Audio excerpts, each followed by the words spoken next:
Hello there, good afternoon, good morning, good evening, and any other salutation that applies to the beginning of some kind of broadcast. It's This Week in WordPress episode. Oh, can I resist it, Paul? Can I resist it? Episode I say it. 180. That's going to mean absolutely nothing to anybody who's not in the UK. But we have this sport here, which is it a sport? Is that a sport, Paul? Yes, darts is a sport. You just don't have to be physically fit to do it. Okay. So there's a sport called darts something. where you throw these little, basically small javelins that you can hold in your hand. You throw them at this round board, and you get 3 darts at a time, and the most you can score is 180. And it's reasonably rare for like anybody who's not really good at darts to get the maximum score of 180. And so when somebody achieves the 180, the guy who's doing the counting goes 180, and it's a really big deal. Anyway, we're on episode 180. We've managed to get to this amazing milestone. We've got some pretty big news this week, actually. Loads and loads of stuff happening in the WordPress space. I'm sure you've probably heard all of this elsewhere, but we'll get our take on it. And today, as always, joined by Paul Lacey. Do you want to introduce the other guests, starting with Bernhard's incredibly long biography that he sent us, which is basically blank? I'm not going to try and read that because it just puts me off trying to read it and then figure it out. But I mean, Bernhard is the Willy Wonka of WordPress, really. As everybody who knows Bernhard, he has a family-owned chocolate business, especially hot drinks and stuff like that. So I think fondly of Bernhard as someone who kind of sits around all day with all his chocolates and his hot chocolate trying to take over Central Europe in Austria. But also Bernhard does some other things that are relevant to WordPress, such as he's on the Pods team. So and also was also the creator of an amazing plugin that I've used for years, which was the kind of connector plugin. It was the Pods. What's it called now? Beaver Builder for Pods. I forgot the official name of it. Beaver Builder add-on, Joe. I think so. It's a rather long-winded because of how the plugin directory work, and if you don't know it at first, and then weird stuff happens. Yeah. So Bernhard, you work on Pods. You have your own freelance business. You have the chocolate side of things as well, and a big fan of elephants in general. So did I miss anything out there, Bernhard, or was that all right? Yeah. Proper. And great. Okay, cool. So today we also have Shane Bishop for the first time on the show. I don't know you well enough, Shane, to kind of make various jokes about who you are and your background and stuff. So I'll give you a more professional one if possible. And I know you because I reached out to you after I bought and tried the EWWW plugin. Do you call it EWWW or do you call it OO? Both. Yeah. Both. Cool. Yeah. And so this your plugin is an image optimization plugin that kind of helps you make your JPEGs and PNGs, converts them to WebPs, makes them tiny, makes them super optimized, and you also have a CDN built into your product as well, which I used the other day after you encouraged me to do so, and it was fantastic. And also you also have a kind of speed optimization plug, something along the lines of WP Rocket or those kind of plugins that if you buy into the EWWW family, it comes with a speed optimization plugin, so you don't have to buy a separate one as well. So you do that, and is there anything else that I've missed there, or does that more or less cover it? That's the big things, yeah. And where are you based? Sorry, I'm based in Montana, in the United States. Yeah. So what time is it for you now? It's bright and early 7 o'clock. Ew. Oh, that's perfect. That's nothing. Congratulations, You've done a good job. You're already doing a good job just being here. Yeah. Couldn't do it. I could not do it. Really, thank you so much for getting on. I'm going to get you to pronounce your plugin once more because I'll show it on the screen later because we're going to talk about it. But how do you say it, Shane? It's either EU Image Optimizer or EWWW Image Optimizer. Okay, I'll go for EU because it just rolls off the tongue a bit more. It does. Yeah, we'll talk about that a little bit later on in the podcast. A couple of things just before we begin. If you are watching this live, I can see there's a few people who've made a couple of comments, but if you want Facebook in particular to let us know who you are, then you have to go to chat.restream.io/FB and give them permission. Otherwise, you just come through as anonymous. That's fine. You can be anonymous if you like, but if you would like your avatar and name to come along for the ride, you must do that. Otherwise, we only see it as, I think it just says Facebook user, so we don't know who you are. If you've got any questions, drop them into the comments. That would be really nice. You can either go to where this is streaming on YouTube, which is at wpbuilds.com/live. You'll get YouTube comments over there, or Facebook comments at wpbuilds.com/Facebook, which is our Facebook group. So you choose where you want to go for that. And with that, don't want that one. Let's get rid of that. Let's start. Let's just have a quick look. There are a few comments in there. Matt Davis. Hello, Matt. Nice to have you along. He says, I hope Paul Lacey is at the bottom of the screen again today so that we can cover his face again. Oh, yeah, Shane, we've got a bit of a thing on this podcast. If somebody writes a really long comment, then both you and Paul's faces will be hidden behind the comment. And Matt Davis takes great pleasure in writing really long comments simply for the purpose of covering up people's faces. Happy Monday to you all. Hope you're having a great day. I am. Thank you so much. And Matt Davis once again says, if Bernhard is Willy Wonka, does that make Paul Augustus Gloop since he tries everything in the WP world? I love that song, Augustus Gloop. Anyway, blah, blah, blah. Let's get on with the WordPress news for this week. I'm going to share my screen. A couple of things to begin with. If you are curious about the things that we do, you can go over to wpbuilds.com and you'll find the bits and pieces over there. If you want to go a bit further and subscribe so that we can let you know when we produce stuff, just fill out this little form here and we'll send you an email when we produce a new bit of content. But enough of that. Let's get on to the news this week, which could be summed up in one word, and that word is acquisitions. There's a boatload of stuff happened this week. I reckon, Paul, honestly, this is probably the busiest news week we've actually ever had in the time that you and I have been doing this. Yep, probably. And also some of the most significant news. I was speaking to a few people who I won't mention their names, not because there's anything weird I'm going to say, but they felt that this piece of news was probably the biggest piece of news potentially since WordPress or automatic bought WooCommerce. If you haven't noticed, Pippin Williamson, the founder of Sandhills Development, has sold his entire, he sold the entire suite of plugins which they manage. And boy, is it a list. I mean, it's not only necessarily a massive list, but the importance of some of them is really, really major. So, for example, we've got Sugar Calendar, WP Simple Pay. They've got their new payout service, which sidesteps having to use, for example, PayPal or Stripe if you're going to pay out for your affiliates and things. And then they've got Affiliate WP and the big one, Easy Digital Downloads. And it's a really interesting story because basically Pippin, it would appear that he's been conflicted for a few years. He goes on to develop in here, just dealing with his own personal side of things. If you read this piece, I'll link to it in the show notes. He puts it's such a beautifully written piece, and it explains really well why he, as an individual, has come to the decision to sell it. He essentially wants to spend more time with his family, and he goes into why that is. It involves chopping wood, of all things, which is quite interesting. But also because he really kind of feels that he's found the right person to take over the custodianship of Sandhills Development stuff. And it's Awesome Motive. Awesome Motive, if you're looking at the screen, Awesome Motive is the company behind an increasingly large slice of the WordPress marketplace. So they've got WP Beginner, Opt-in Monster, WP Forms, Monster Insights, RafflePress, and a whole load of other stuff. There's probably about 6 or 7 more. Now, this caused sort of equal amounts, it felt to me, of concern and applause. On the applause side, everybody's saying, well done, Pippin. You know, you've got out at the right time. You're obviously, you know, your time is up in WordPress because he's moving out of WordPress altogether. And you found a custodian for it. He makes great pains in the article to express how optimistic he is about the custodianship of AEM, Awesome Motive, and how he feels that Syed is the right person to take this over.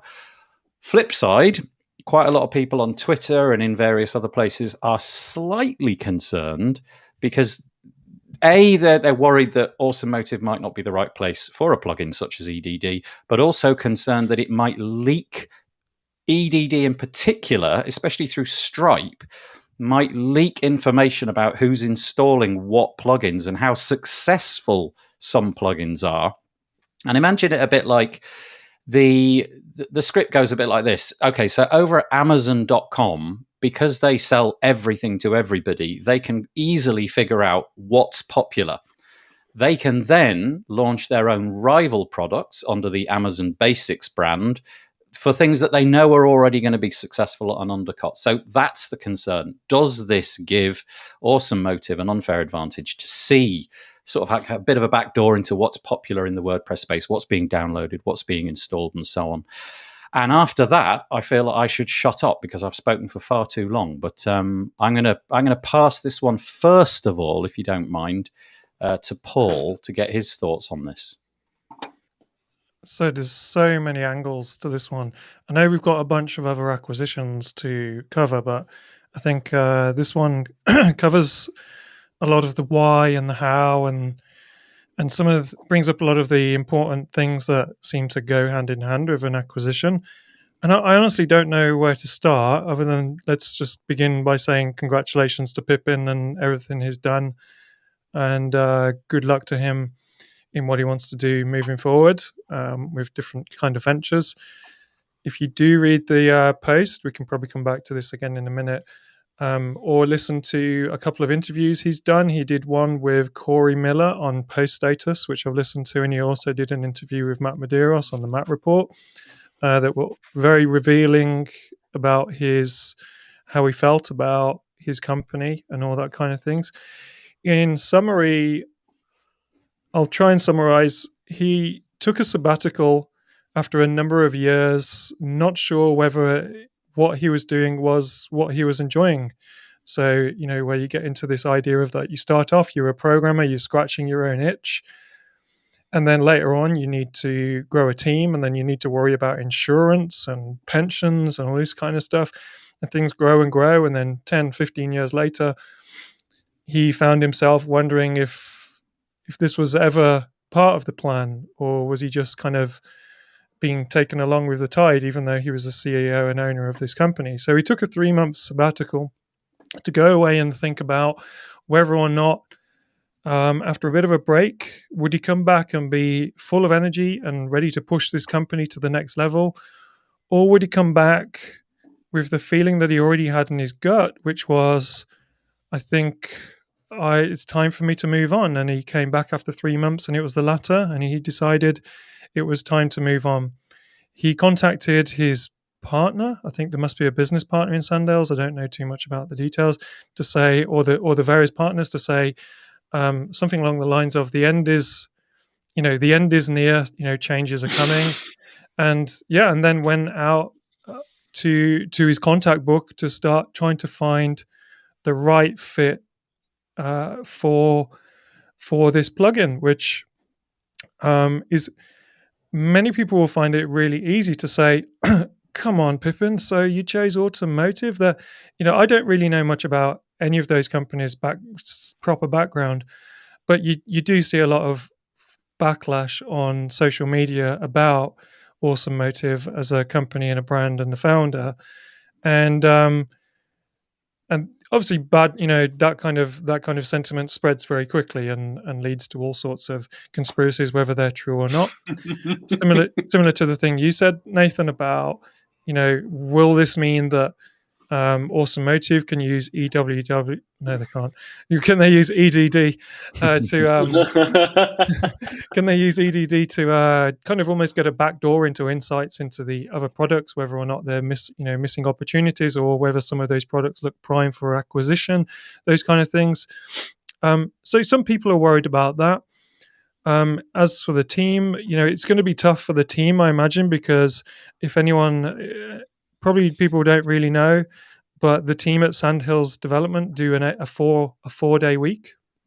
They get a lot of benefits in reward for the hard work that they do supporting and creating these products for Sandhills. And so from what I understand as well, they do a real 4-hour week. So instead of 4 10-hour days, they do 4 8-hour days. So they do 32 hours rather than 40 hours a week. And That's obviously going to change, going into a new company with a new owner and new HR and all that kind of stuff. Now, I don't know where to go with this, but the thing that I took most from Pippin's very honest take on this was a realization that a lot of these brands could be seen to be selling out because there's lots of money around and all these hosting companies, or I know also most of them host, but they want to consolidate. But equally, it seems that WordPress has come to the end of an era, of the era of Genesis and the era of these companies building up a product from literally nothing, from one person starting it, into a company that seems to be as big as a company within the WordPress space can get. So apart from some of the other ones that do acquire others, such as Stellar WP, or such as the hosting companies, or such as Awesome Motive, and then you've also got the other anomalies sometimes like Elementor. But the majority of these companies that did really well, that are the big brand names in WordPress, seem to have all reached around the same sort of time a situation where the economy or the ecosystem cannot support them in the state that they're in for the ongoing future. Maybe for a couple of years, but Pippin said, I'm not really sure, 5 to 10 years, if this company is even sustainable. So it seems to me that these acquisitions, as well as a kind of a bit of a grab of power and a grab of all these different brands, there's a certain part to it that we have to kind of sit back and say, where else can these companies go? Where can Sandhills Development go in the next 5 to 10 years? If the creators of these companies are not the type of people who go around acquiring all sorts of different companies and building huge empires. So what's going to happen? They have to be acquired by someone, otherwise they'll go away. And I'm not happy about the kind of places where the ecosystem is being acquired to, but equally I can see that this is something that simply has to happen. Otherwise, a bunch of these super important companies that we're all building our businesses on top of will not be sustainable in the future. I'll probably hand it over to Bernhard and Shane to. There's all sorts of different angles, but that was the biggest sentiment that I got from Pippin's post. Let's go to Shane first, because I'm sure they've both got something to say. What's your thoughts on this, Shane? Sure. And we've been using Easy Digital Downloads for about 5-6 years now. So yeah, definitely a big deal for us. We've also been working with Syed and the WP Beginner team for a good long while. I haven't used any of their plugins that I know of, except maybe toying around with, I think they own WP Forms. Mm-hmm. And so I haven't ever dealt with their support, but that's kind of one of the concerns that I see a lot is, what's going to happen to the support? Is it going to, go down the tubes or whatever? But, in the past, Easy Digital Download support has been great. From what I see, none of the people are going anywhere, at least not the main people. I haven't heard anything otherwise. And as long as they get the good people there, I'm not terribly concerned about it. But yeah, it's, even Awesome Motive with all the products that they have. I think one of you guys said earlier, they're still really a small business. They're not, they're not this huge conglomerate like we've talked about EIG in past days, gobbling up web hosts here and there. It's not even the same scale. Thank you, Shane. And Bernhard. Like Paul said, it's a complex topic. The case itself, it's the way businesses go, I think. They get sold, they get bought, especially if you think about where did they all come from? Most of them started as a single or two-person thing, and they build it up, and then the job changes. If you own the business, you have suddenly make business decisions, get people on board, manage all that, and maybe get away from what you loved to do to begin with, like coding or stuff like that. Mm-hmm. So I think it's kind of a natural way that kind of happens if an ecosystem matures, and WordPress, is growing and growing, and still more and more people are using it. So it's natural that there are changes. If you like it or not, I'm not quite sure. Sometimes I wish things would stay the same, because if companies get bigger, chances are support gets worse, and they get out of touch with the customer base. On the other hand, they might have more resources, especially if they buy a few plugins and can synergize or reuse stuff. So it can be a win and it can be a lose. And I think it's not the end we have seen of all those acquisitions and changes in the ecosystem.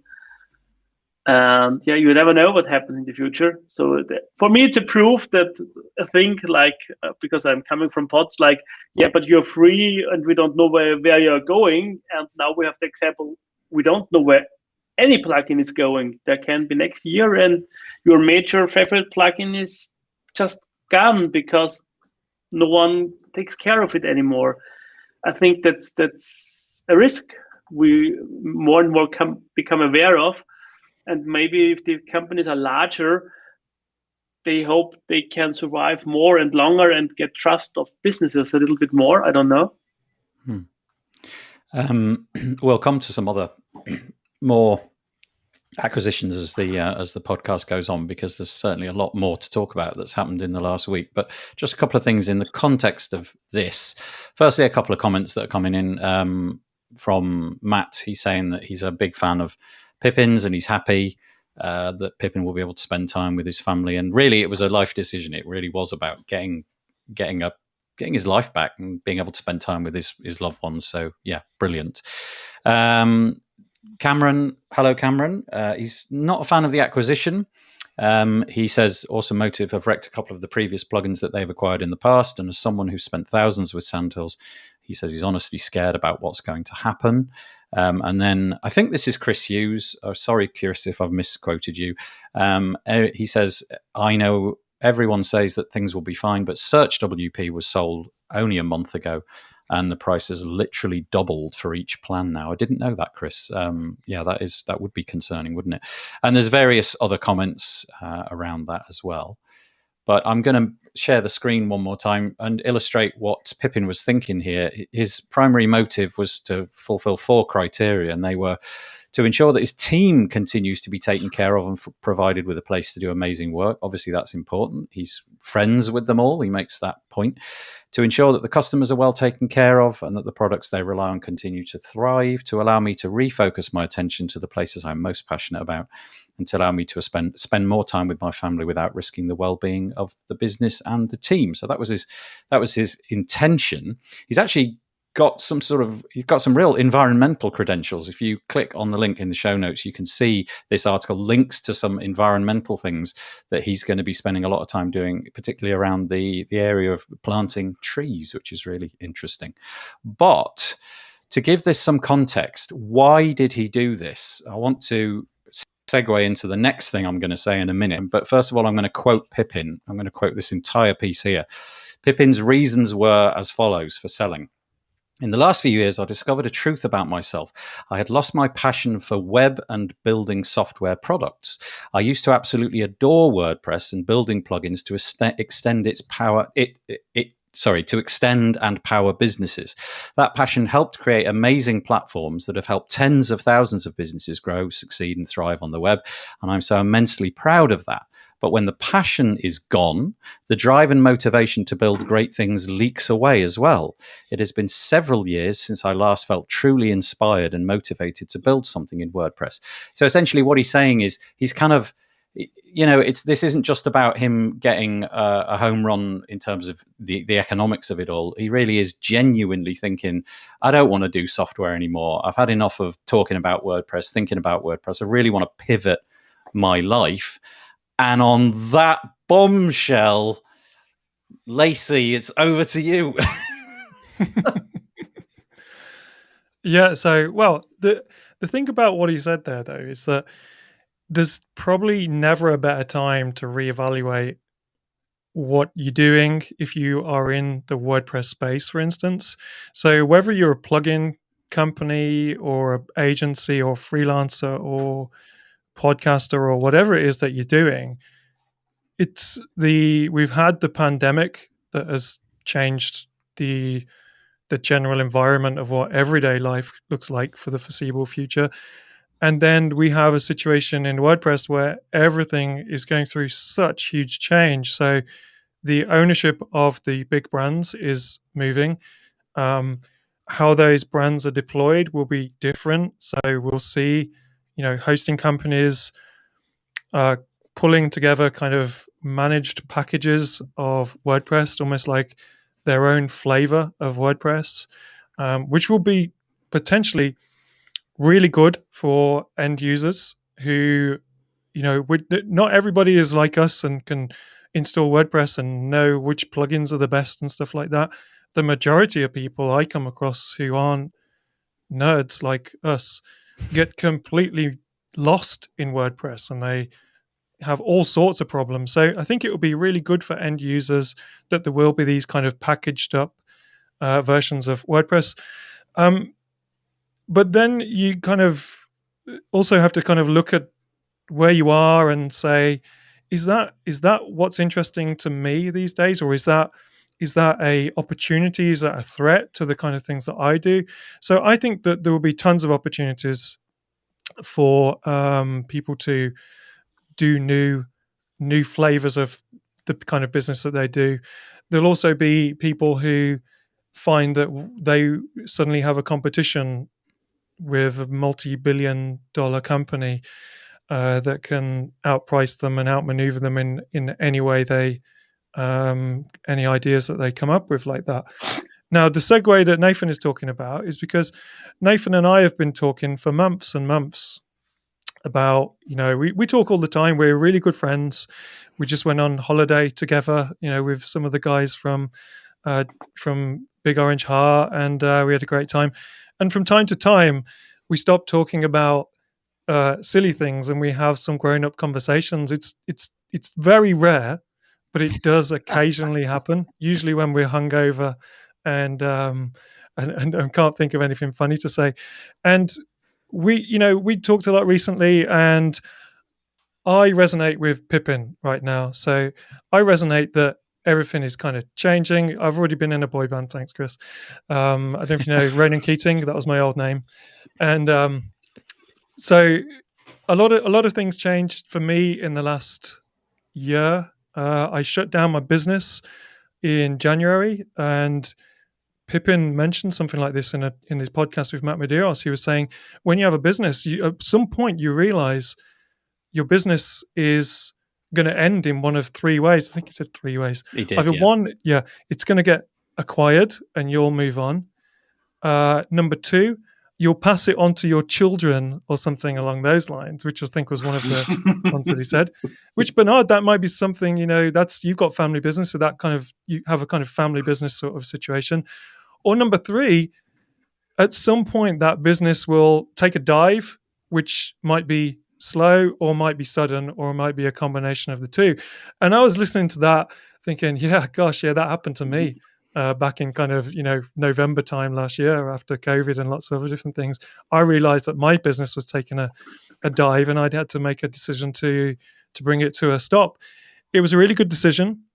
And I've spent the majority of this year working as a freelancer with trying to build little, smaller, but multiple streams of income as a freelancer, doing care plans, doing freelancing for actual companies like Beaver Builder and stuff like that.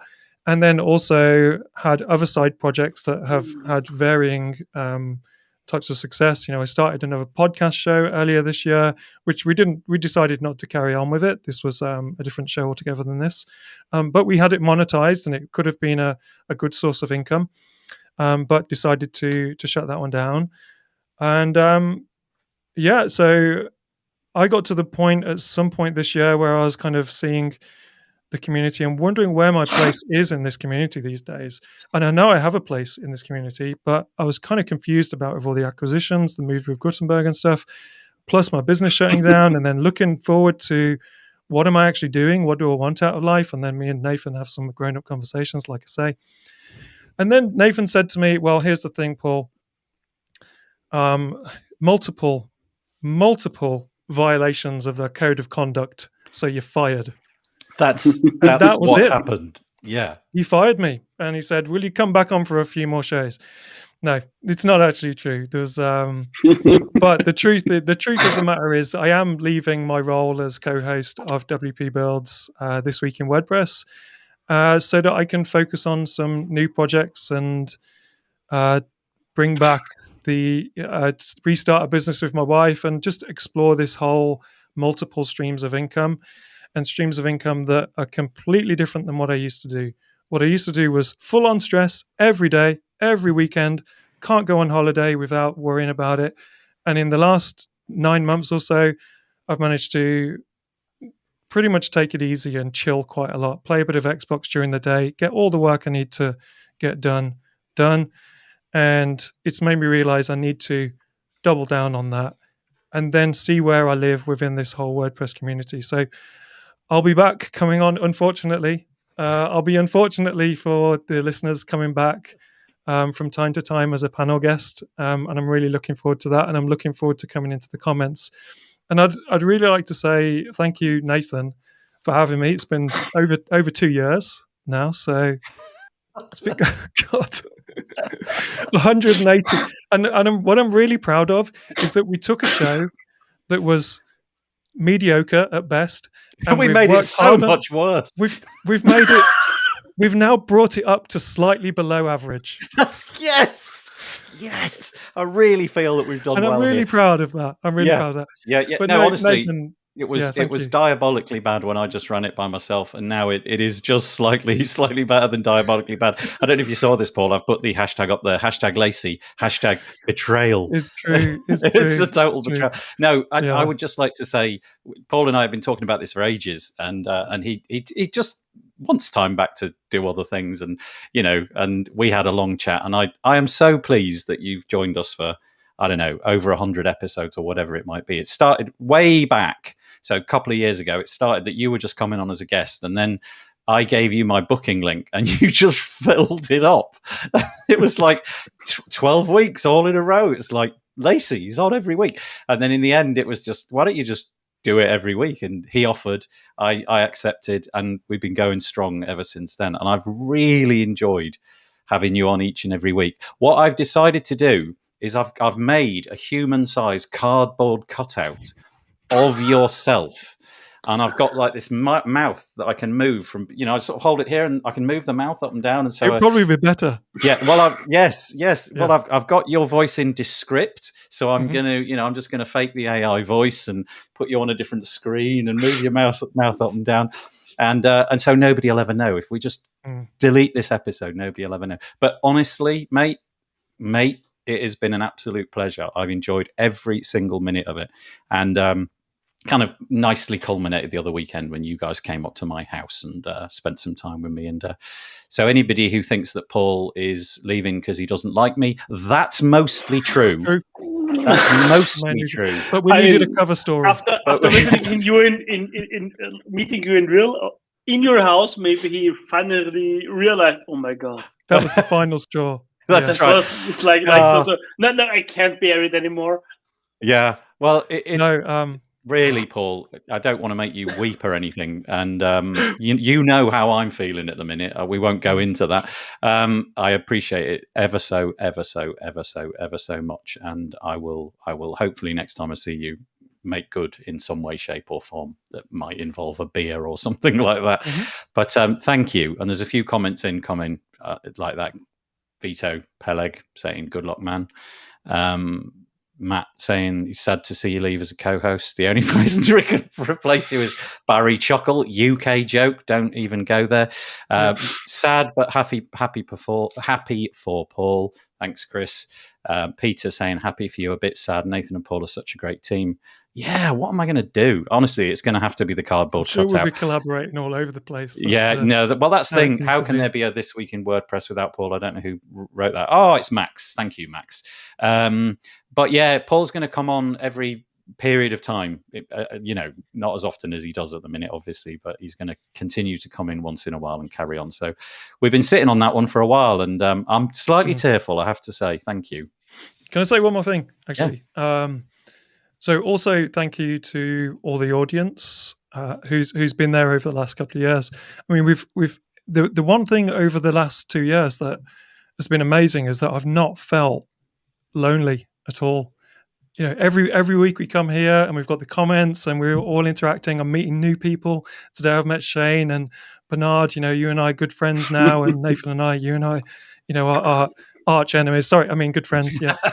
And but there's one thing in all this time while we've been doing it, the feeling of loneliness while we're all locked down wasn't there. So very grateful for that. Thank you, everyone.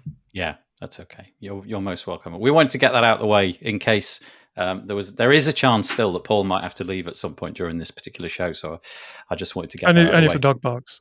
And back to acquisitions. Yeah, that's right. Yeah, that's right. Back to acquisitions. Shane, I just want to apologize to you because your episode on this show has been somewhat hijacked by that massive ramble about the actual show itself. I'm so sorry about that. But we will get back to more regular stuff if that's all right with you, Paul. Mm-hmm. Thank you. Okay, so there's Pippin doing Sandhurst development stuff. Oh, by the way, I put this up and then I forgot to share. Look at all these memories, Paul. I know. Loads and loads of stuff. And if you click into each one of these, there's a little thumbnail behind the show, and you can click on the videos and check them out. That will always be there. That will be our little legacy, which is really nice. Okay, more acquisitions. Stellar WP on a bit of a land rush. They're a bit like Awesome Motive. They're acquiring things all over the place. They've just bought LearnDash. Gotta say it. I don't really use any learning management system. We do over on the wrong arm, Page Builder Summit, but I don't really get involved in that particular aspect. But a big product by all accounts. They're touting it as the best LMS in the WordPress space. I know there are other rivals, but it's certainly one that trips off the tongue. This has been acquired. It doesn't say in this particular article how much money has changed hands, but you can find this on Stellar WP. So they're joining a whole load of other things. There's iThemes, Restrict Content Pro, the Events Calendar, Cadence WP, Give WP, and Iconic WP. So another great big land grab. If anybody wants to talk about that, they're welcome. I will just say, start talking. And if not, I'll move on to the next acquisition story. But go. I have something, but Shane and Bernhard, you go first if you have anything you wanted to add to those. Nothing in particular or special. It's the stuff that's happening. I mean, a little bit of transformation. New ones will rise, others will vanish. It's the story of the life. Anything, Shane? No, I was just going to mention, they were acquired. That's part of the Liquid Web family. And from all accounts, they have a good reputation. I haven't worked directly with them. Just tested out their hosting years ago. But yeah, it's definitely interesting to see. And I've worked with Moodle, a non-WordPress solution in the past when I worked at a community college here. And that whole LMS area, that can be a mess. So good luck to them. Yeah. There's so much there. Yeah, there is. Yeah. I remember working with Moodle. This is quite a suite now, isn't it? What we got? 1, 2, 3, 4, 5, 6, 7, and now 8. That's 8 plugins, all of which have got a really strong reputation. I do remember speaking to Michelle Frechette, who is with Give WP, one of the companies which was acquired by Stellar WP, and she was nothing but happy about the way that the whole thing had gone. So from the outside, we see this and we think, oh, it's all getting bigger and coalescing, and from the inside, some really curious things cropped up, like, for example, the job stability. It was much more likely that the job for her at Give WP will be there for the long term because there's a bigger company holding the purse strings, but also curious little things like the fact that her the medical stuff there was, I don't know what they call it in America. I think it's just medical insurance, but that side of things was taken on, and she was really pleased about that. And so, dental and healthcare and all of that was taken on, which was really it really hadn't occurred to me in this whole setup and acquiring plugins that was even a thing. Sorry, Paul, you carry on. It was just an observation that they're obviously, and I think they're pretty open about this now, trying to create a platform for membership sites. So they have the Restrict Content Pro that they snagged before all of Pippin's plugins got sold to Awesome Motive. So they've got the membership plugin, they've got the security plugin, they've got the LMS now, they've got the theme, and they've got a bunch of WooCommerce add-ons as well. And it all kind of points towards them looking to be the WordPress solution for learning management systems. If you want it, kind of all the things there for you. So I won't be surprised to see a hosting package soon that has all of the things that you need. Much like GoDaddy has got a very attractive WooCommerce offering that after they bought, who did GoDaddy buy? Iconic. No. No, it wasn't them. Apologies. It wasn't. Liquid Web bought Iconic. It was who did GoDaddy? I forget. Maya is in the comments. She'll probably tell us. It's on the tip of my tongue, but I can't remember the what it's called. So anyway, they bought a bunch of plugins, and now if you want a WooCommerce shop, and you don't want to keep being surprised by, now I need to go over to Automatic and buy another WooCommerce add-on and see what price that is every year, you can go to GoDaddy and get your WooCommerce managed hosting, and it comes with 70 WooCommerce add-ons at your disposal. Skyverge, thanks Maya. I knew it was. In my mind, I was like, spaceship.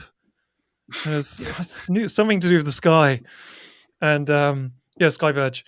So you can see that they're going down that route with the learning management system and the membership type sites. The only concern I have about that is that on paper it sounds like a great idea, and I'm sure they've thought about this, right? But learning management systems, iTheme Security Pro, WooCommerce stuff, Restrict Content Pro type plugins, anything that works like that tends to be pretty heavy on the CPU and it's pretty heavy on the RAM. So they're going to have a real challenge on their hands, so far as I can see it, to be able to put out a powerful enough managed system that can scale to the likes of things like Teachable and those kind of SaaS-based competition. So it'll be interesting to see how well they eventually launch that out, if that is the route that they're going. It does seem that that's the route that they're going, because it's how they can make that very affordable compared to just choosing a non-WordPress option is going to be interesting to see. Okay, thank you, Paul. A couple of comments about that. Chris Hughes saying Stellar WP is certainly leaving the brands to themselves. Cadence did another lifetime deal last week. I didn't know that, Chris. They did another deal on Cadence, did they? Okay, which is unusual for a business once acquired. Matt says, this is kind of pithy. New ones will rise, others will vanish. Beautiful. See, Paul, that's how you say goodbye. I'm just going to boot him out now. He said his most memorable thing, and he's also, Matt is quite. He thinks it's a good acquisition. It took Stellar Liquid Web that long. He's surprised after Chris Lemmer joined them. And a comment from Max, straight at you, Shane. He says, "Hi all." Hey, Max. Hey, Shane. Nice. I guess Max, you know Shane, and Shane, you know Max. I'm guessing. Okay, let's move on then. I'm really going to keep this brief because we've spent 40 minutes talking about a couple of acquisitions, and the other two are less, I think, probably significant in terms of user base and what have you. So just to say that WP Landing Kit has joined the Themars family. Same deal. A company has been acquired by a slightly bigger company this time. It's a product by Jason Schuller. We actually had him on the podcast talking about it. It's a plugin which allows you to create a single WordPress site by redirecting domain names to one site. It's quite clever. If you've got like let's say, if you're into marketing and you just need individual landing pages and you don't want to buy a bunch of domains, and you don't want to install multi-site and manage that over a bunch of domains, this manages it all in one domain. It's quite good. Go and Google WP Builds and WP Landing Kit. That's been bought. And the other one is to say that somebody called Keenan Koppenhaver, I'm going to guess that's pronounced, has acquired WP Pusher and Branch, which are hosting services a bit like, well, one of them GitHub and GitLab. And the other one is a Docker-based continuous integration service for WordPress. So they're a little bit more technical, probably less users. I did want to point out that Post Status, actually, if you go to poststatus.com/acquisitions, they're keeping up. They're trying to keep up with everything. And you can see, for example, it's got the one that I've just mentioned. And apparently over on their acquisitions page, we're up to 34, I think it was, or 37 this year, up from 19 and 20 the previous year. So we are set to double the amount of acquisitions. And at this rate, I calculate that by 2027, it's like the game the Chinese emperor played with rice on the on the chess set. By 2027, it'll be like 64 million acquisitions each and every year. Go and check that out, though, if you're interested. It's a good page. And this is where I wanted to land, because I wanted to throw this one at Shane, really. WP Mayor took this whole stuff that we've been talking about up until now and just posed the question, is there a future for small WordPress businesses? And EU is a small WordPress business, so it seems like the perfect person to ask would be Shane about this. How are you feeling about all this? Do you feel that WordPress is still the place you want to spend your energy, put your time? Do you feel like the next step for you is follow the crowd and look for somebody to acquire you? Or are you, I don't know, I don't want to make you say something you'll regret, but how are you feeling about WordPress right now? It's exciting, but you get a little nervous about any of the acquisitions, of course, for all of the reasons that we've discussed. And I think one of the biggest or best reasons, maybe like Pippin mentioned, to get out of the WordPress business or to sell your business is if you're just not feeling that passion for it. They've been working on EDD 3.0 for years now, and maybe part of the reason it hasn't been released yet is because Pippin hasn't had that passion for several years. And so I think that can be a big issue. And for me personally, yeah, I still love doing WordPress, still love doing what we do with Adam handling support stuff all the time. And it's just fun to see, how we can help people. And I think as long as you're still loving, what you're doing, yeah, keep doing what you're doing. We've had offers from various companies over the years and always turn them down because I like what I'm doing. And and another one of the things that Pippin mentioned, you got to have someone that you would trust to take over, for your employees and your users to really to do a good job after the acquisition and be able to have faith that they're going to do a good job. It's hard to even, fathom getting to know someone well enough that you're like, oh yeah, they're just going to do amazing. You hope. But yeah, so it's that would be a kind of a nervy thing. Yeah. Curious to hear that you've had offers and you've decided you want to just, either wait for something else in the future, or for right now, it's just a case of I'm enjoying it. It's working out. Let's just keep going. That's brilliant. Yep. And the numbers for WordPress itself keep going up. They keep growing. 42+% at the moment. Maybe at some point that'll change and the marketplace will shift accordingly. But at the moment, it does still seem like a really good place to go. Matt makes another really interesting comment down here. He's saying the pandemic has had a huge effect on people considering acquisitions or thinking about different paths. Nothing like a time when life feels incredibly fragile to make you think about your life and future. Do you know, interesting, Matt, when I was talking to Josefa for the WP Tavern podcast, she made the point, which I hadn't really connected the dots with. She made the point that the pandemic really has negatively is probably too strong. She was saying it's had an effect on like the core team as well, just because they're so used to meeting up regularly, frequently at various events around the US, around the world, and just severing that bond of actually hanging out in person has really had an impact. And it seems almost like, well, yeah, but we've got Zoom, but it's not the same thing. And so I am curious to see what will happen should, please, let's hope, the world does return to some more stability and we're able to get on planes and go and see one another and all that kind of stuff, whether that will change. And I know, Paul, for you, that was a bit of a thing, wasn't it? You know, the community side of things and real world events, maybe that's had an impact. Yeah, I mean, I think I'm probably suffering from some nostalgia about what WordPress was. Right. You know, and kind of, and seeing all this change, you know, so, you know, if anyone follows me on Twitter, you'll probably see me what looks like complaining about acquisitions or complaining about Gutenberg most of the time. And I think it's just, you know, a place for me to discuss openly with people, I'm not trying to win arguments or anything like that. I'm just trying to sort of ask questions and see if I can kind of remove any of the, you know, the sort of nostalgia type effects that affect how I perceive, you know, when someone like my own places in WordPress. And it's not just me. I think, you know, when you have all this change, you know, I'm interested, Shane. So, you know, there will be a lot of users coming to WordPress who will go to the major hosts now, which I don't have a problem with at all. It's probably the right place for a lot of users. Shane, in your opinion, even though there is these kind of very defined ways with WordPress now, you've got the kind of the automatic Gutenberg type way, the, you know, create your own blog using full site editing or something like that. Then you'll have the membership site way from Liquid Web. You'll have the e-commerce way from WooCommerce. You'll have something else from somewhere else.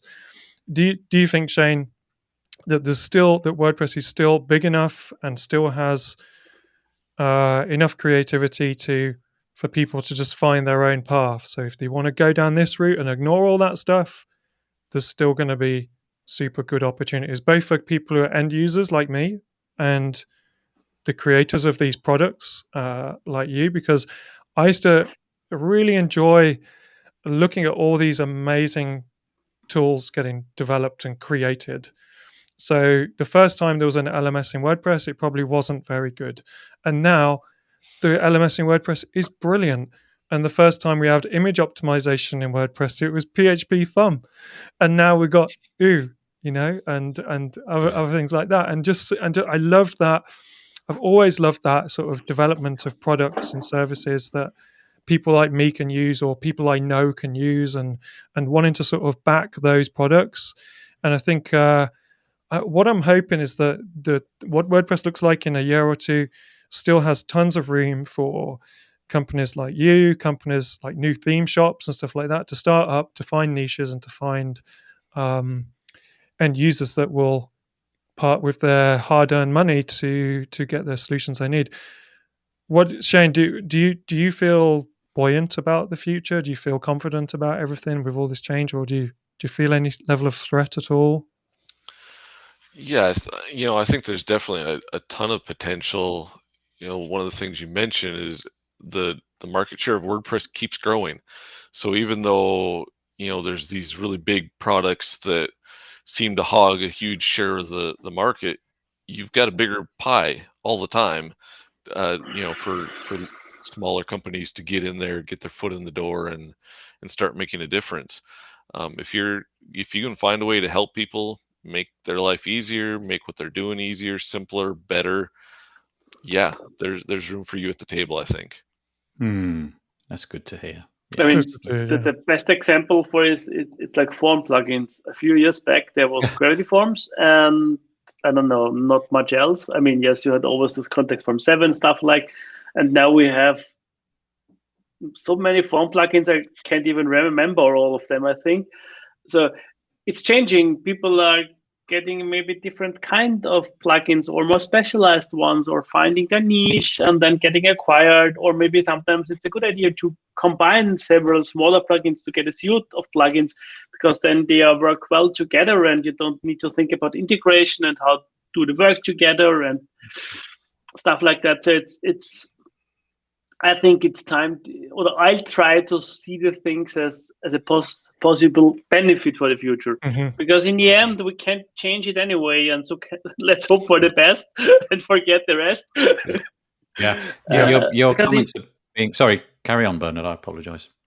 No, and so I think it's just we need to be aware that things can change and keep an open eye to not maybe get lost because things change. But Peter Ingersoll, the WP world is so big, so established, and yet so flexible that there's lots of room for everyone and everything. Quality helps, of course. And Vito, oh, I apologise. Vito's comment didn't come up. There we go. Still loads of opportunity. Yeah, Vito's just recently launched something entirely new in the WordPress space, Bertha.ai, which I'm sure at some point we'll be talking about. And just goes to show, if you can find the little hole in the market. He goes on to say, even at the highest level, things can change dramatically. I'm still waiting for somebody to build a proper e-com solution. Vito, go and check out North Commerce, which is in pre-alpha. Might be worth a look. Seems to be quite an interesting project. And Max, Max, you came and you went. WordPress as a backend is still a thing too. See Frontify, Faust, and using it as a custom web application. All right. Okay, let's move on. Put the screen back on very quickly. No, I won't. I'll put it on, take it off, and put it on again. I'm not doing very well with all that today. Couple of things. This almost feels like acquisition news, but it's of course it's not. But it sort of feels like under the same umbrella, people going to one place or another place. In this case, a job offer for I'm going to say friend of the show, because he was on a couple of weeks ago, and a few weeks before that, Brian Gardner from we all probably know Brian from Studio Pest and Genesis, more recently from Frost, his sort of templates within Gutenberg. And now he has joined the company that he sold Studio Press to, WP Engine, and he's going to be joining them as, I forget the name. Oh, here we go. Yeah, Principal Developer Advocate. And it seems like the remit for this job is very much to try and help everybody and anybody to get to grips with the block editor and make it understandable. I read this article, and it really does seem like that is his overall remit, is just to make Gutenberg understandable to more people and make it so that people wish to use it more. So on some level, that's going to be quite a challenge, but I feel like if somebody's up for that job, Brian would be the person to do. I'm really happy for you, Brian. We didn't know that was coming down the pipe, but I hope that all works out for you. That's great. I know, Paul, you were with me on the show with him. You probably want to extend your congratulations too. Definitely. I think Brian sold WP Engine. No, he didn't. He sold Studio Press. He's so good. So good. What's wrong with me today, man? It's he sold his company, and I get the impression from the things where I've heard him on podcasts and stuff that he was a bit burnt out from it all, a bit like Pippin is, to be honest, and is openly just saying, I've kind of reached the bit where I just want to try something else. And Brian is a creative guy. He's into all sorts of things like minimalism and all that kind of stuff, and he loves just design and creating things that people actually use. And I think he wants to just keep his he's a person who wants to do stuff. He wants to create stuff and do stuff that people actually use. And he's taken a couple of years to figure out what he wants to do. And from everything I hear him saying on Twitter and what I've heard from him directly, he's super happy about this. He's figured out that what I did before, that was my past. I've had some time to think about it, and he's moved on to something that's going to make him happy. And I think congratulations to him, and congratulations to WP Engine, because you got him. Yeah, They it got kind of him. felt like the right home for him. Yeah. 'Cause do you remember when he was on the podcast? He did say he was really pleased with the way they'd taken over the custodianship of that. So Yeah. there's an example where a big company buying a smaller thing can work out really well. He was really pleased with that. It's where they're saying, the owners just putting their hands up and saying, I don't think I can steer this ship any longer. Mhm. I never. This isn't the train I got onto. Is there a plane metaphor here as well? Go on. I don't know. I can't think of one. I need to fly. I don't know. So I think he's just like what a lot of these guys. These people are saying. I just reached the pinnacle of what I could do, and now I want to start again at the basics where I really enjoyed it. Way back 10 years ago. Yeah. So Yeah. Nice. that's where we are. Shane, Bernhard, anything on that? Nope. Okay. Well, I've got a nice segue, if any segue was ever needed, because I'm running an online summit in a few weeks, and it's called the Page Builder Summit. I'm going to stick it on the screen. So this is a blatant bit of self-promotion. Forgive me. I'm not very good at being a self-promoter, but here we go. The reason it's a nice segue is because, look, not only have we got Vito Peleg in the comments, which is quite nice, but we've also got Brian Gardner. Brian Gardner is going to be talking at the event as well. It's called the Page Builder Summit. And look at this nice little laundry list of people. By the way, go to this website, pagebuildersummit.com, and just click that there button and get yourself signed up, and we'll let you know when it's all happening. It's on the 18th of October, so it's in a few weeks' time. But we've got a nice list of people. We've got Anne McCarthy from Automatic, Jennifer Bourne. We've got Joe Casabona, Candy Phelps. I won't mention everybody by name, but you probably know some of these faces. We've got Birgit. She's been on the podcast. So's Chris. Michelle Arindo. We've got the Martin and Lindsay coming on as well. We've got Chris Lubkirk, who's from Extendify. I'm quite interested to hear what he's got to say. Quite a few things from all the different page builders. Your friend over there, look, Mike Oliver's coming on again, which will be really nice. Oxygen, Divi, Beaver Builder, Gutenberg, all going to be featured. So pagebuildersummit.com, and then click that button and sign up. Sorry, promotion over. Right, Bernhard, time for you to promote something, because I got a page here all about pods, and we know you love a bit of the pods. Yeah, of course. I mean, finally, I mean, some people might say it's taken ages, and there were some setbacks and stuff happening in the background. But we are at the release candidate, the first one for Pods 2.8, and you're all welcome to test it, to try it out, to give it a shot, to see if things are working for you. There are many, many things changed under the hood. Many things will make things better for the future, and for maybe quicker releases. At least that's the plan. Repeating stuff, so we have now field groups, so you can group your fields, which makes for a far better interface, and you can add a heading and you can add a description, so it's easier for people to fill out your forms you created. You can define the groups if they are on the side or below the content, so you have exposed a little bit more functionality which WordPress already gives to you, but you needed code for it, and now you have a user interface for that. And adds to that performance optimizations. We changed the way Pod stores or handles its own configuration. And then there is the whole slack of Gutenberg related stuff, like blocks for pods, an API for it, similar you have seen from ACF, so that you can just a few lines of code and you have your new block related with pods fields. Nice. And a lot of additional stuff, so you don't need anymore the widgets, but can display and edit the content via pods directly. Building on that, there's a second link which I find as a developer a little bit interesting and important, because you always had in pods the option to traversal fields, relationship is one of the key features of pods, so you can relate content to each other, like rooms and houses, or I don't know, books and authors and all that kind of stuff. Presenters and betrayal, that's a good connection. For example. And if you scroll far down, there are new types, so you can get in a shortcode or in our functions very easily stuff related to the pod itself. So like if you're in a loop, and you can get the pod type, the pod label, the pod name, and much more stuff like that. So it's very, very broad stuff happening in the background.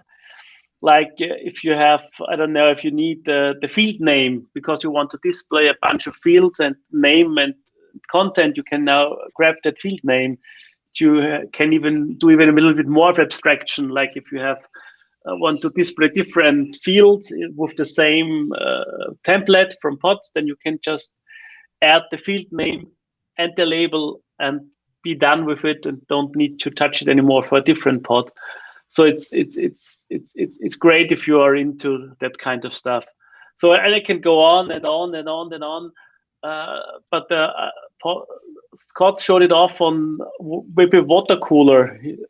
Oh, is that the link you posted for me here? In the newest episode. Oh, nice. Around minute 20, he shows a little bit of stuff, how the blocks work and those things. And they talk about it, about the benefits and stuff that's possible. But the way to display content and the improvements of the relationship stuff, that's really where it begins to shine, and especially the groups, because now you can make easier to use interfaces for structured content and can forget about Gutenberg. No, of course not. You know my beef with Gutenberg and structured content. Everyone who's watching me, because it's great for blog posts and stuff like that. But once you get into the area where you need custom post types and stuff like that, it gets much more trickier.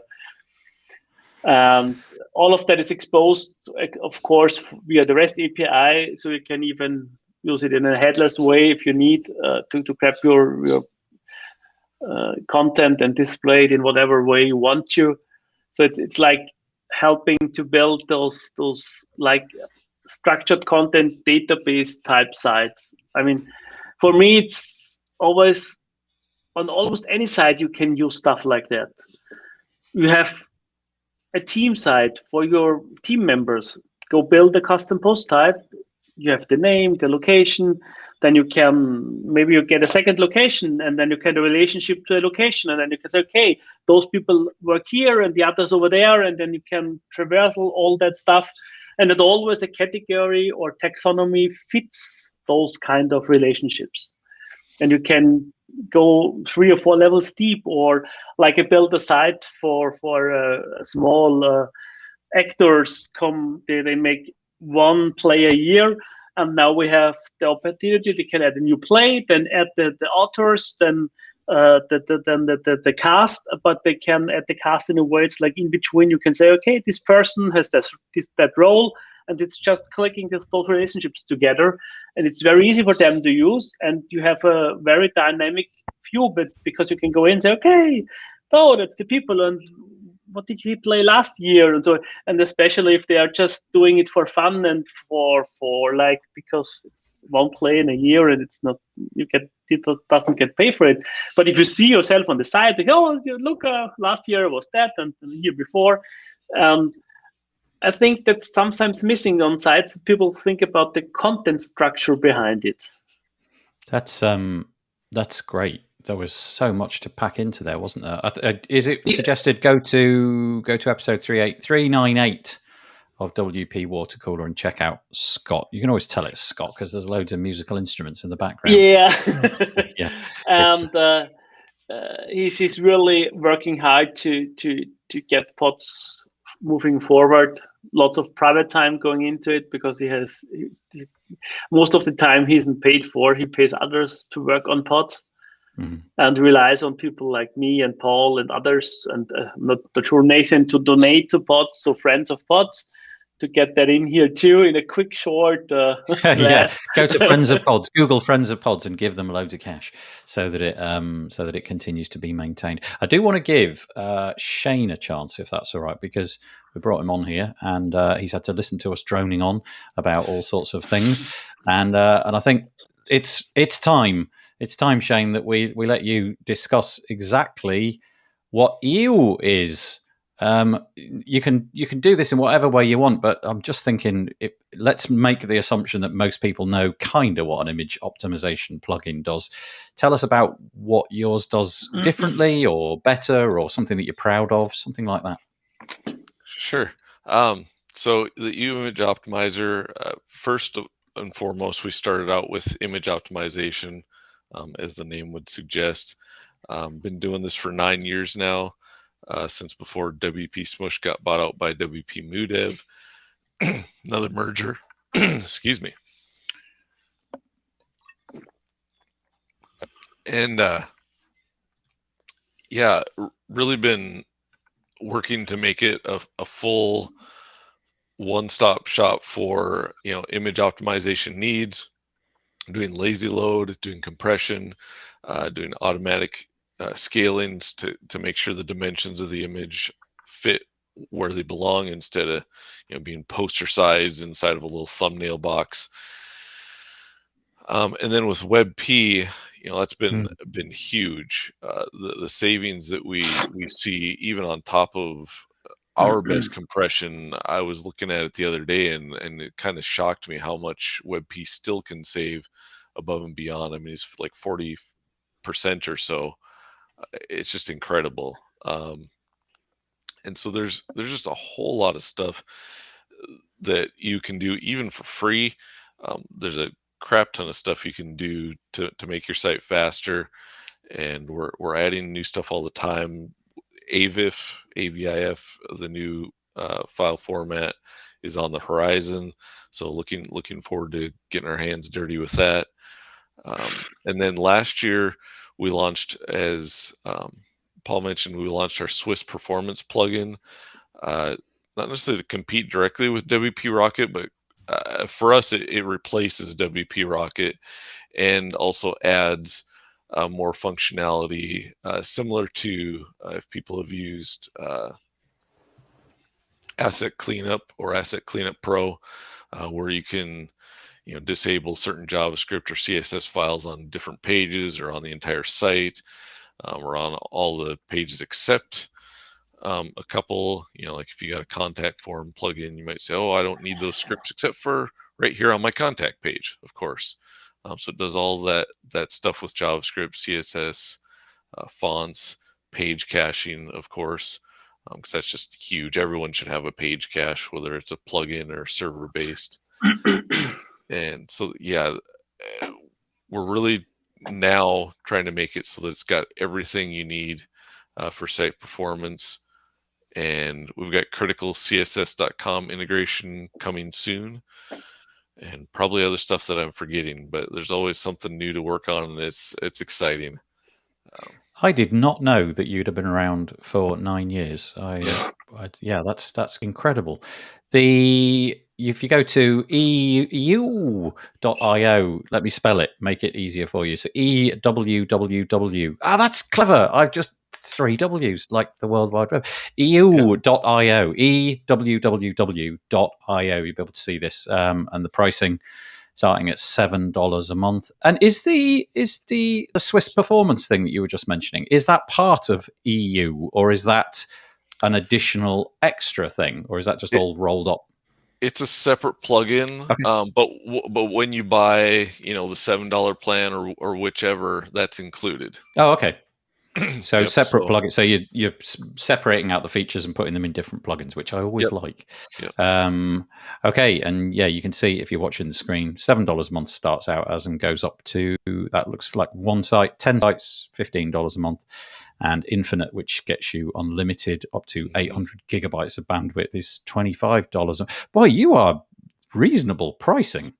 Yeah, there's also I like to say ludicrously priced. Yeah, that is. Yeah, I'm going to go for reasonable, but reasonably ludicrous is that's really affordable. Nice. Sorry, Paul. Oh well, yeah. It's funny because it's a super easy plugin to use, because I've been using it on all my sites in the last couple of months since I kind of got on board with EU, and You do have two modes, don't you? In there, you have basic mode and ludicrous mode. Oh, nice. Yes. It's true, yeah. Ludicrous mode is where it's just more finer control over all the different options and stuff. But one of the things that you haven't mentioned that is probably the biggest known competitor that most of the people watching or listening this are aware of is Short Pixel, and they recently changed their deal so that you didn't get any more the WebP conversions in your credits, but EU does give you the WebP conversion, which I think is a bit of a gotcha if you kind of suddenly realize you have to pay extra for the WebP on the platform that you've been using before. So when that happened, I was like, what else might change? And so I just kind of saw an offer that you had going and bought into that as much as I could afford into it, and really enjoyed using it on all the sites as part of my launch process. I also you'd been encouraging me, Shane, to try out the CDN, the IO thing.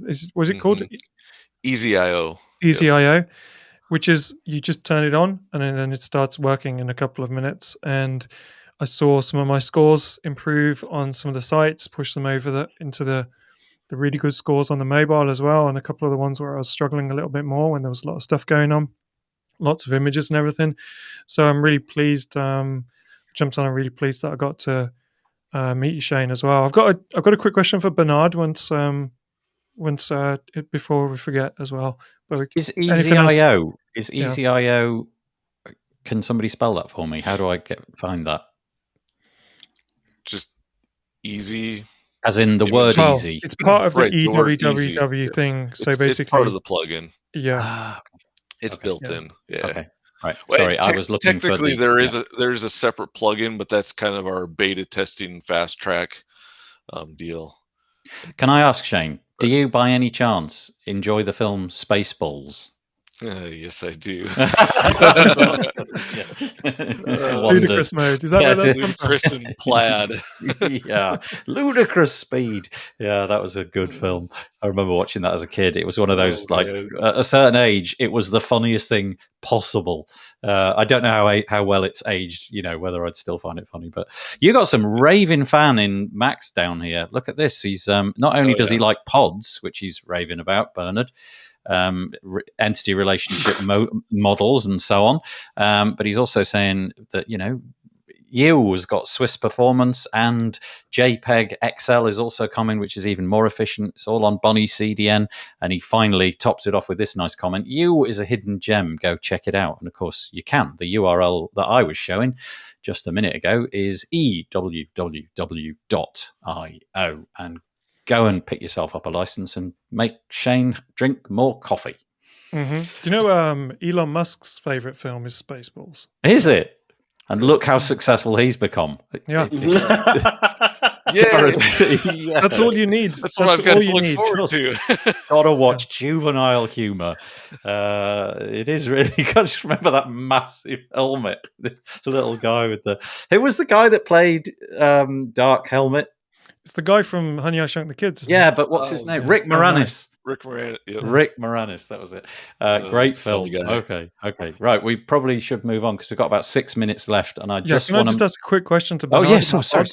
I noticed in the notes that Pods now supports a text editor called Quill, which I've never heard of. Bernhard, do you know anything about that? Is that like because of the tiny MCE getting pushed aside? Is that like a? No, there has always been a text. You always could add an additional text editor if you have the normal one, and you could have another one, and it's just changed where the second one, how it's powered or how it's driven by. So it has never been the second, because WordPress didn't work twice. I don't know the details. There was weird stuff in the going on with if we wanted two times the tiny MCE editor. That way you can have a second editor for another field to fill out with a little bit more than just. And cool. Is Quill free, or is it something you have to buy, as far as you know? I know I think it's free because everything we use is free. It looks like, from my end, it looks like Bernard's gone for a swim. Okay. He's sort of gone all blurred. It's like you've gone really blurred over there in Austria. There's got some localized flooding, perhaps. Mhm. But okay, let's quickly move on. Right, couple of things to mention. Firstly, Max, who's actually just fled the conversation, was just pointing us to the fact that there's this new product. Thanks for mentioning it, Max, even though you're not here to see this. Something called Piotnet Grid Builder. I honestly don't know anything about it. It's at piotnetgrid.com. It looks like it's a bit like Grid Builder WP. You might just want to go and check that out. It was nice of you to drop the comment in. Thank you.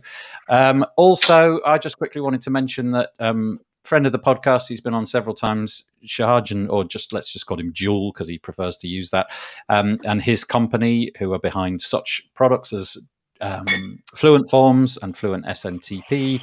They've got a new product called WP Social Ninja, which allows you to put a lot of social stuff on your website. So, for example, if you use platforms to get reviews from different social networks and so on and so forth, it does all sorts of things. I'm going to put a link in the show notes. It also does live chat as well. Live chat, yeah. Really? Does that? Yep. Hooks up with things like it's a centralized live chat thing. So I think your customers, if they can choose if they want to talk to you from WhatsApp or Messenger. As far as I understand, you can see the list there. We just scrolled past it. Just the Telegram and Instagram chat, Twitter chat, Facebook chat. Wow, all of those. I didn't even know that Airbnb had chat. No, it doesn't actually. I think that's just a mixture of the different things. But Telegram, WhatsApp, and probably some of the others there that do have the chat. Yeah. Wow. Okay. I'm going to try and get him on a podcast and we'll talk about it in more depth. But I did just want to mention it. And the reason I'm mentioning it is because there's a deal. What is it? I think it's a lifetime deal. You can click this button if you wish. And I'll click the button. There you go. Looks like it's half price for a lifetime deal. There you go. Okay, great. Chris Hughes has written a review. I wrote a review on WP Social Ninja. They've done really well with it. Chris, if you want to put the link to the actual review URL, please do, and I'll stick it in the show notes, and then people can make use of that if they wish. And we're on to the bit at the end where I don't know if anybody else has put in anything that they wanted to share, but I'm going to share a couple of things. No, it's just me. Okay, first one is the world's biggest magnet. So this is just bonkers big. So the world's most powerful magnet is being shipped to France for installation in the core ITER, the experimental fusion reactor. It is hoped that the ITER will prove the feasibility of creating fusion energy on an industrial scale. Okay, so here's some statistics. This magnet is 18 meters tall, 4.2 meters wide. It will weigh around 1,000 tons. It's got a magnetic field of 13 Tesla, which is about 28,000 times that of the Earth, meaning that the structure has to be sitting in solenoids, which are capable of standing twice the thrust of the space shuttle liftoff. I reckon anybody fairly near this using GPS or a compass, for example, to navigate, you're probably out of luck. Don't take your speakers nearby. Ooh. Me? Everybody else getting that? Did everybody? Hello? Are you getting that as well? Has it suddenly gone really loud? I can't explain it. And it seems to be fading away. Bernard, I wonder if that was your audio. I think that's what you call, Nathan, magnetic interference. As that happened, I was thinking this is the perfect moment for it to happen, because I was just saying don't go anywhere near it with your speakers. And at that moment, there was that god awful noise. I wonder if it's Bernard, because he's like literally he's become like some sort of Monet drawing, hasn't he? Look, he's just okay, that's interesting. But then I thought this was quite interesting as well. Imagine a country where you just decide to relocate the capital. Well, that's what Egypt have done. I had no idea this was happening. Egypt are building in the desert a totally new, like, administrative centre. Anyway, there you go. That's all I've got to say about that. So if you're into people like, I think Elon Musk should get involved. This is like terraforming the desert. Could be like Mars. Paul Lacey. Yeah. This is your last episode, mate. Yep. As a co-host. Bernard's already decided to make himself into a Monet drawing in protest. I'm going to mute Bernard. I'm totally going to mute Bernard. It was Bernhard then. Yeah. I mean, yeah, Bernard's just so distraught. Shall I just remove Bernard? What do you think? Is that rude? No, I'm sure he'll be okay with it. He's gone. Okay, he's gone anyway. All right, fair enough. It's your last episode as an actual proper presenter. Firstly, I'd like to thank Shane for joining us today. Really appreciate it. Hope you'd come on again.